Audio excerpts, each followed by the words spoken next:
We cannot allow federal agency, one that was created for the purpose to terrorize, to function as an occupying force in our community. Real accountability starts with abolishing ICE, impeaching Kristi Noem, and rethinking how we enforce immigration policy in this country. He didn't qualify as a black man, and I actually asked, as the Democrats were voting against Judge Pulliam, do you have one basis to vote against him? Anything you disagree with? None of them had any single answer at all. This hearing's about one thing, it's about power, and it's about ensuring Democrats stay in power. That's cynical, and it's at the expense of democracy and the right of voters to express their will through free and fair elections.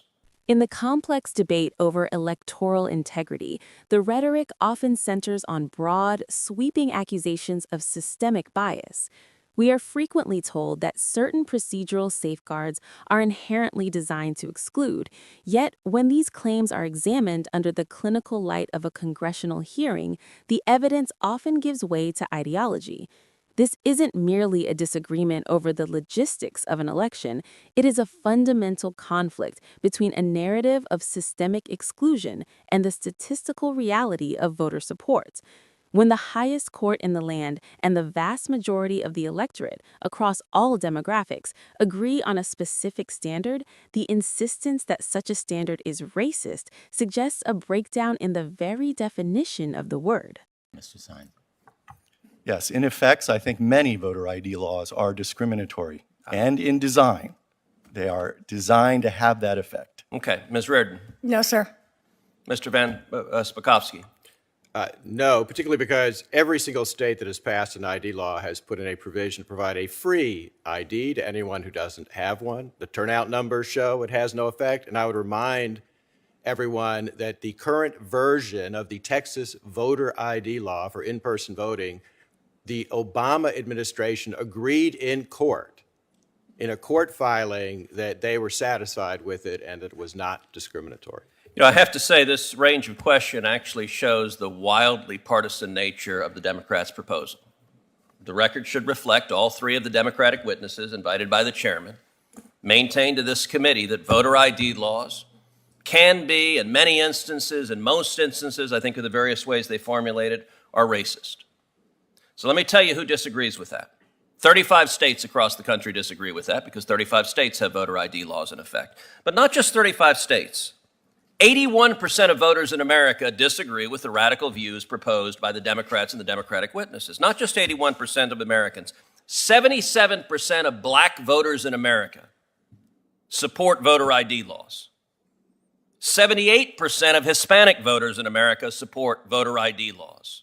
Maldev should think about that. 81% of low-income Americans support voter ID laws.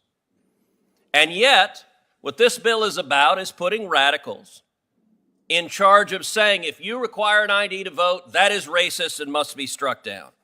This is all about partisan power. Now, DOJ has also said, under the Biden administration, that it is not going to presume that a state acts lawfully if it simply returns to pre-COVID voting laws. Ms. Reardon, Mr. Van Spakovsky, what does that tell you if they say after a pandemic, if you go back to the laws that existed before, DOJ is not going to assume that that's okay? What does that tell you about the partisan nature of DOJ?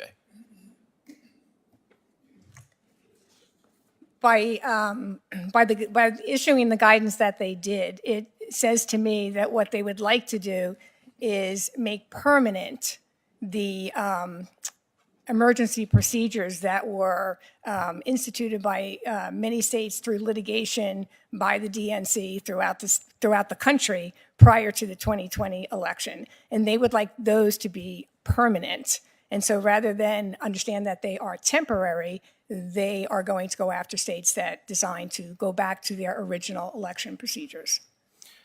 Well, and I think they also think Democrats did well under those emergency procedures, and so keeping those emergency procedures in place will predictably benefit Democrats. You know, I would note, in addition to disagreeing with the vast majority of the American people, the Democratic witnesses and the Democrats here also disagree with the United States Supreme Court. When I was the Solicitor General of Texas, I represented a coalition of states defending Indiana's voter ID law.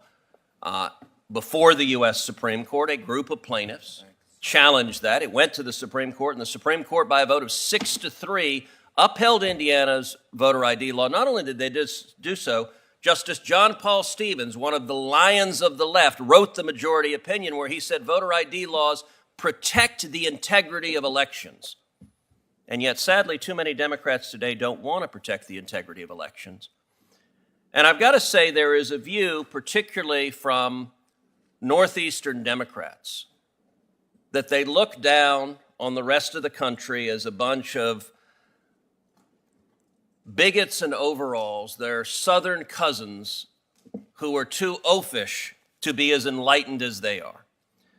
And I have to say, there's an incredible hypocrisy in that states like Georgia and Mississippi have a higher black voter registration rate than states like Connecticut, the chairman's home state. They have higher black voter turnout rates than states like Connecticut. They have a lower gap between black and white turnout than in states like Senator Blumenthal's Connecticut. And in fact, states like Georgia and Mississippi, African Americans vote at a higher rate than white voters, and in Texas, they're basically equal.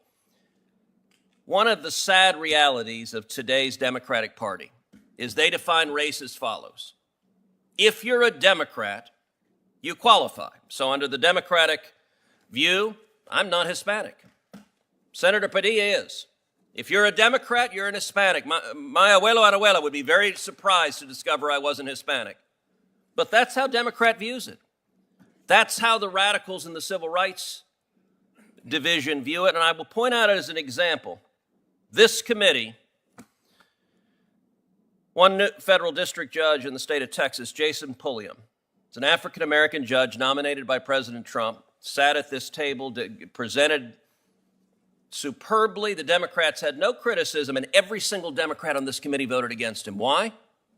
Because they perceived him as a black Republican. He didn't qualify as a black man. And I actually asked, as the Democrats were voting against Judge Pulliam, do you have one basis to vote against him? Anything you disagree with? None of them had any single answer at all.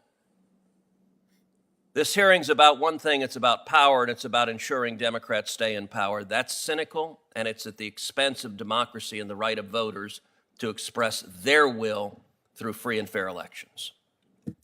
I'm going to ask my questions now and just begin by saying this hearing has nothing to do with any geographic discrimination, any idea that one state or another is oafish. The takeaway from this exchange is a sobering look at how race is often used as a tool for political gatekeeping, rather than a genuine concern for civil rights. When racism is redefined to include any policy that a specific party opposes, even those upheld by the Supreme Court, the term loses its moral weight and becomes a mere instrument of power. Ultimately, the integrity of our elections depends on a set of rules that apply to everyone equally, regardless of the narrative being constructed in Washington. The focus should remain on whether a system is fair and accessible, not whether it serves a particular partisan outcome.